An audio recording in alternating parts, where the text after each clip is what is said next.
Good morning everyone. हम कर रहे हैं chapter number 17 capital structure. Meaning of capital structure. Capital structure means the proportion between the various long term source of finance in the total capital of the firm. एक firm की total capital में finance के जो various long term sources हैं उनका proportion या ratio देखते हैं। तो कैपिटल स्ट्रक्चर मीन्स इसमें हम ये चेक करते हैं एक फर्म की टोटल कैपिटल में फाइनेंस के जो वेरियस लॉन्ग टर्म सोर्सेज हैं like debenture, equity share, preference share, ठीक है, इन वेरियस सोर्स से कितना फाइनेंस रेज किया जाएगा, मीन्स किसका कितना रेशो होगा, उसी को क्या कहेंगे, कैपिटल स्ट्रक्चर। हाँ जी, अब हम यहाँ पे बात कर रहे हैं various long term sources of finance. Finance के जो लॉन्ग टर्म सोर्सेज हैं वो मेजर 2 पार्ट्स में डिवाइड करेंगे उनको। फर्स्ट है ओन फंड्स या प्रोप्राइटरी फंड, सेकंड है बोरोड फंड या लॉन्ग टर्म फंड। ठीक है, तो हम फर्स्ट की बात कर रहे हैं ओन या प्रोप्राइटरी फंड। इसमें देखो कौन कौन से लॉन्ग टर्म फाइनेंस के सोर्स इंक्लूड होंगे। हाँ जी, तो प्रोप्राइटरी फंड में equity share, preference share, retain earnings ये इंक्लूड करेंगे। यानी कि इक्विटी शेयर, प्रेफरेंस शेयर और रिटेन अर्निंग ये हमारे प्रोप्राइटरी फंड होंगे। नेक्स्ट है बोरोड फंड या लॉन्ग टर्म डेट्स, जिसमें debentures, loan from any financial institute जो लॉन्ग टाइम से रिलेटेड होगा, और लॉन्ग टर्म डेट्स। तो ये कुछ वेरियस सोर्स हैं फाइनेंस के, ये कुछ वेरियस लॉन्ग टर्म सोर्सेज हैं जिनके थ्रू एक फर्म अपनी कैपिटल को रेज करती है। तो कैपिटल स्ट्रक्चर में क्या करते हैं, एक फर्म की जो टोटल कैपिटल होती है, ठीक है, एक फर्म की टोटल कैपिटल में जो ये वेरियस सोर्सेज हैं, ये वेरियस सोर्सेज हैं, इनका रेशो डिसाइड किया जाता है कि कौन से सोर्स से कितनी कैपिटल रेज की जाएगी।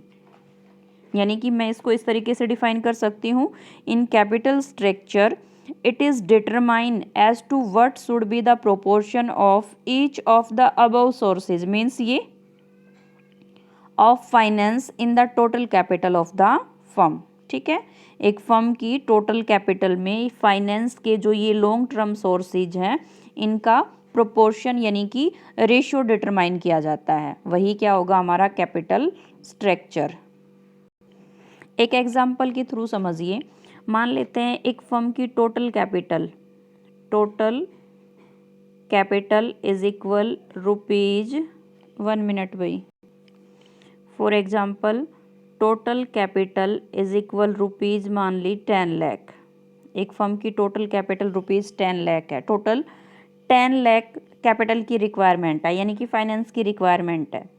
तो अब कंपनी के सामने या फर्म के सामने ये क्वेश्चन अराइज होगा कि जो ये 10 लाख है, ठीक है, इसे कौन से वेरियस सोर्सेज के थ्रू रेज करे, यानी कि वो कौन से लॉन्ग टर्म सोर्सेज होंगे फाइनेंस के जिनके थ्रू ये 10 लाख रुपीज़ कंपनी रेज करेगी। जैसे मैं मान लेती हूँ 10 लाख में से जो 5 लाख है वो इक्विटी शेयर के थ्रू रेज कर रही है, ठीक है, 2 लाख प्रेफरेंस शेयर के थ्रू रेज कर रही है, और 5 लाख मान लेते हैं डिवेंचर के थ्रू रेज कर रही है।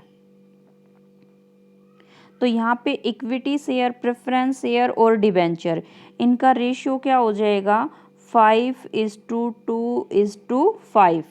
तो टोटल कैपिटल में जो फाइनेंस के ये लॉन्ग टर्म सोर्सेज हैं इनका जो ये हम रेशियो चेक कर रहे हैं यही हमारा क्या है, कैपिटल स्ट्रक्चर। हाँ जी, इन अदर वर्ड में मैं कैपिटल स्ट्रक्चर को इस तरीके से डिफाइन कर सकती हूँ, how much finance is to be raised from each of these sources. यानी कि फाइनेंस के जो लॉन्ग टर्म सोर्सेज हैं उनमें से ईच सोर्स से कितना फाइनेंस रेज किया जाएगा, मतलब टोटल उस फर्म को जितने भी फाइनेंस या कैपिटल की रिक्वायरमेंट है उसका कितना पार्ट, ठीक है, ईच सोर्स से रेज किया जाएगा, ये डिसाइड करेंगे किसमें, कैपिटल स्ट्रक्चर में। अब फाइनेंस के जितने भी ये सोर्सेज हैं, ठीक है, इक्विटी है, प्रेफरेंस है, डिबेंचर्स है, लॉन्ग टर्म लोन है, इन सभी का अपना रिस्क होगा और अपनी कॉस्ट होगी। तो ये रिस्क और कॉस्ट की वजह से ये जितने भी सोर्सेज हैं ये सभी डिफरेंट होंगे, यानी कि इन वेरियस सोर्स में से कौन से सोर्स को सिलेक्ट किया जाए फाइनेंस रेज करने के लिए, ये डिपेंड करेगा रिस्क और कॉस्ट के ऊपर। तो वेरियस सोर्स से रिलेटेड रिस्क और कॉस्ट को एनालाइज करेंगे और उसके बाद डिसीजन लेंगे कि कौन से सोर्स को रेज करें, ठीक है, सॉरी, कौन से सोर्स के थ्रू फाइनेंस या फंड को रेज करें। हाँ जी, some sources are less costly, इनमें से कुछ सोर्सेज तो लेस कॉस्टली होते हैं बट वो मोर रिस्की होते हैं। भाई एक तो बेनिफिट है कि वो उसकी कॉस्ट तो कम है बट उसमें रिस्क ज़्यादा है। Whereas other are more costly but less risky, जबकि जो अदर हैं, ठीक है, वो कॉस्टली तो होंगे बट वो रिस्क उनमें कम होगा। तो इस तरीके से ये जितने भी सोर्सेज हैं इनकी अपनी लिमिटेशंस, मतलब इनकी अपनी एडवांटेजेस और डिसएडवांटेजेस है। एग्जाम्पल के थ्रू समझिए। For example, debenture are least costly source of finance.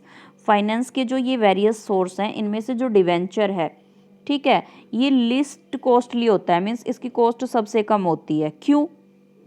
क्योंकि डिबेंचर की जो इंटरेस्ट की रेट है वो डिविडेंड की रेट के कंपैरिजन में लोअर होती है। अगर मैं डिविडेंड और इंटरेस्ट की रेट दोनों को कंपेयर करूं तो इंटरेस्ट की रेट लेस देन होगी डिविडेंड की रेट से, तो लिस्ट कॉस्टली हो जाएगा डिबेंचर, ठीक है। बट ये मोर रिस्की होता है, इसमें रिस्क सबसे ज़्यादा होता है, मोस्ट रिस्की। कैसे?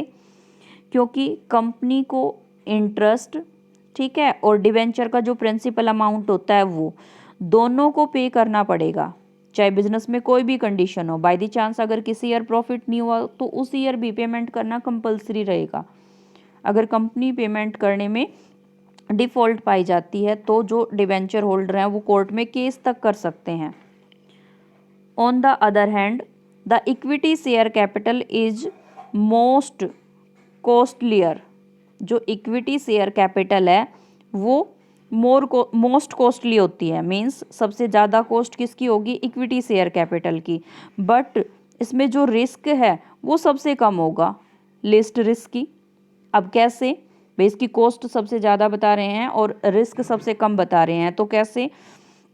कॉस्ट सबसे ज़्यादा क्यों होगी? क्योंकि इक्विटी शेयर होल्डर को एक्सपेक्टेड रेट के अकॉर्डिंग डिविडेंड पे किया जाता है। एक्सपेक्टेड का मतलब प्रेफरेंस शेयर की डिविडेंड की रेट ऑलरेडी फिक्स होती है, ऐसे ही डिवेंचर पे इंटरेस्ट की रेट ऑलरेडी फिक्स होती है।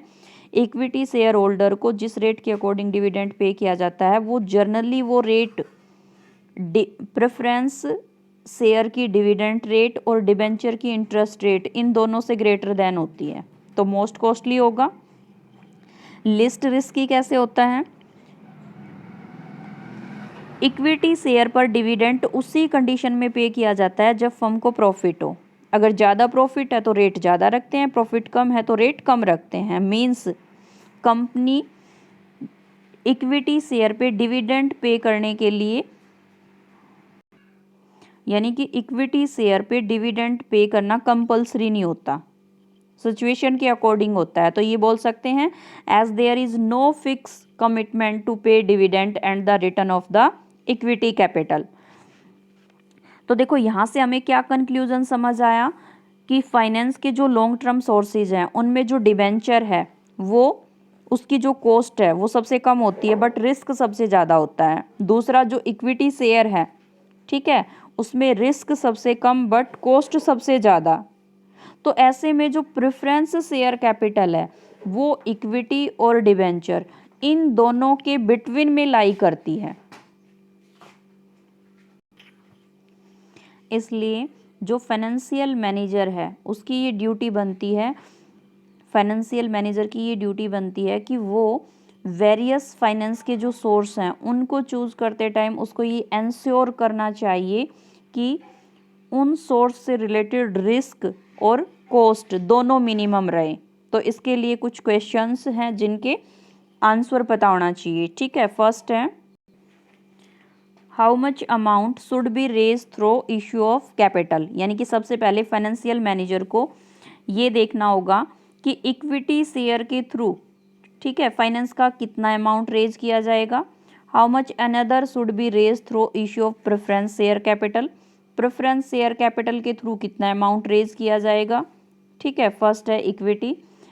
Third, how much amount should be raise through debentures and other long term debts, debenture और जो अदर लॉन्ग टर्म डेट्स हैं उनके थ्रू कितना अमाउंट रेज किया जाएगा। यानी कि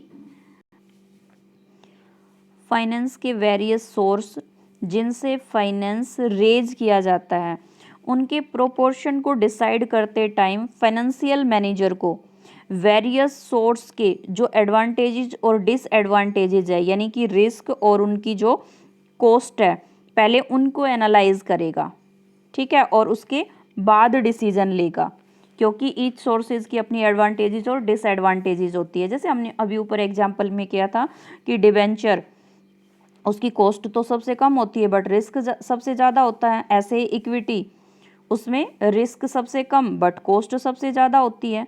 तो दोनों के अपने अपने एडवांटेजेस और डिसएडवांटेजेस है, ठीक है। तो फाइनेंशियल मैनेजर की ये ड्यूटी बनती है कि पहले वो इनको अच्छे से एनालाइज करें, इनके एडवांटेजेस और डिसएडवांटेजेस को, और उसके बाद रेशो फिक्स करें।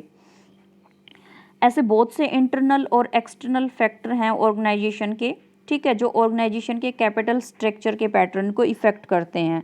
इसलिए जितने भी बिजनेस ऑर्गेनाइजेशन हैं जो सेम बिजनेस में इंगेज्ड हैं, डिफरेंट फर्म, उन सभी का जो कैपिटल स्ट्रक्चर है वो डिफरेंट होता है।